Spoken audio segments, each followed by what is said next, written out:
Hi, and welcome back to Basement Backgammon. On this episode, we're going to be looking at Walter Wall. Walter Wall is a board that is made, I believe, by the Field Manufacturing Company out of Long Island. I have no idea when this board was made. There are elements of the board which make me think it was made in the 70s, which is usually a safe guess for boards, because that's when a big backgammon boom hit and a lot of different manufacturers jumped into making backgammon sets. But then there are elements of the board that make me think maybe it's earlier, maybe the 60s or 50s. So I can't tell you the date. I don't have a good guess, and I don't have a perfect understanding that it's field manufacturing. But we'll talk about that in a second. So the interesting element of this board is that it is covered in a carpeted material. This is carpet material. And it's got this black and white checker pattern on both sides.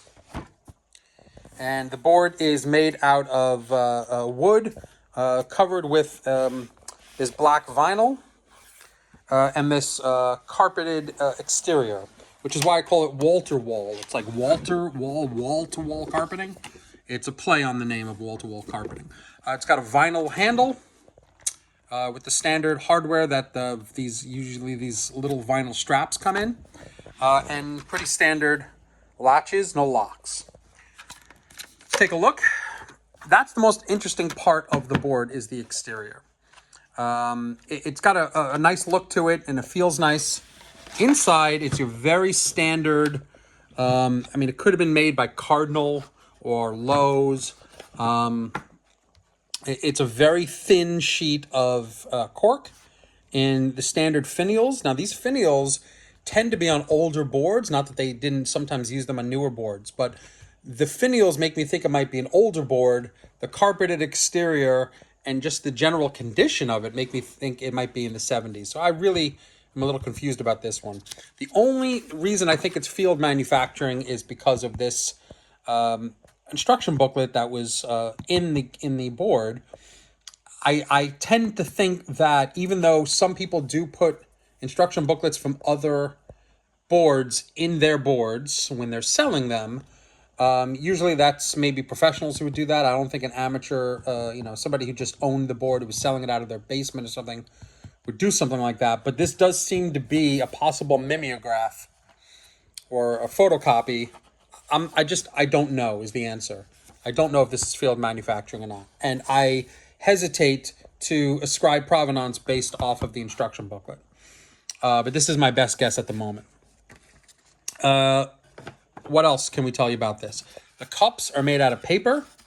I've seen paper cups like this before. I've got a set that was made for Philip Morris that has paper cups like this. These are very, very cheap and can tear pretty easily. They're in very good shape, however, but they don't have a triplet or anything. They're just pieces of very, very thin cardboard or paper that are kind of paper mached into a square cup. So I'll put those aside. These dice do not come with it. This is my box that I got from TT Gammon. It's a Turkish manufacturer, and these are precision dice that didn't come with this. Also, this did not come with it either. There was a different cube that came with this. I'm ashamed to say I upgraded the cube, and I lost track of what the original cube was. But I promise you, if I upgraded it, it wasn't a very nice cube. So this is just a little cube that I got from England. And these checkers are also not the originals. The original checkers were Bakelite. They were round Bakelite checkers. But I have this set of 1.5 inch octagonal, right? 1, 2, 3, 4, 5, 6, 7, 8. Yes, octagonal checkers, thick octagonal checkers.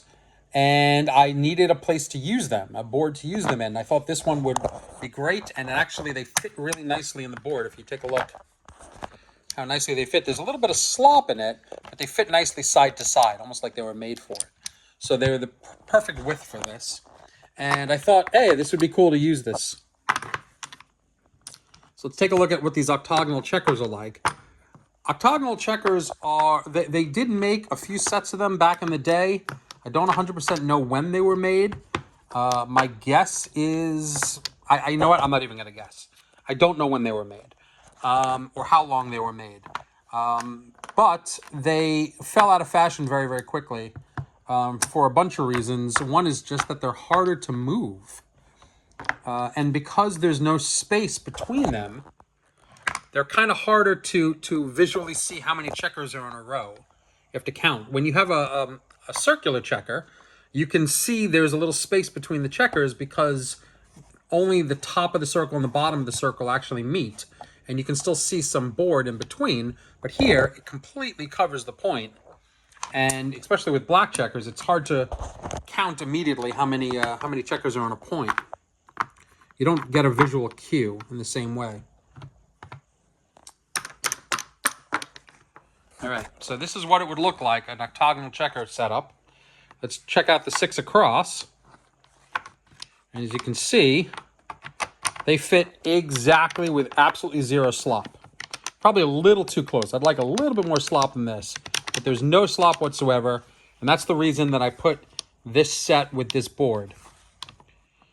The cork on this, like I said, is a very thin sheet that's glued to the back. There's no padding on it whatsoever, very hard. And it's got some drag to it. I wish this was a little slicker. It's kind of hard to move these checkers, especially hard because there's no finger dish on these checkers. Okay, so let's, other than that, it's a very basic board. The look of it, like I said, the best part of the look is the outside. Let's roll this up. Oh, how many across? Sorry. 11, 12, just over 12 across. Take a quick look. We got a 5 and a 1. Let's do 5 and 1 down, because why not?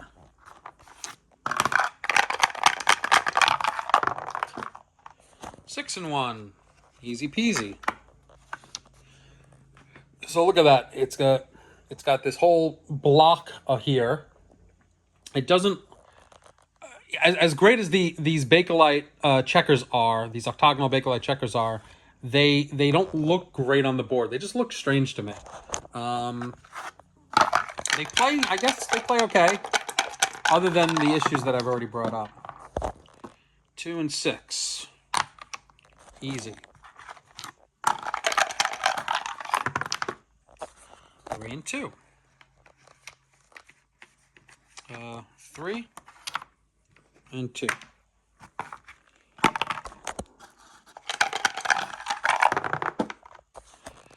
5 and 1. 5 and 1. All right, you get the idea. So I do like the exterior of this board. I think it looks really great when you bring it out. It plays not quite as good as it looks, but still a fun board to have in my collection, especially with the upgraded octagonal checkers. I hope you enjoyed this, and I will see you again soon. Thanks for watching.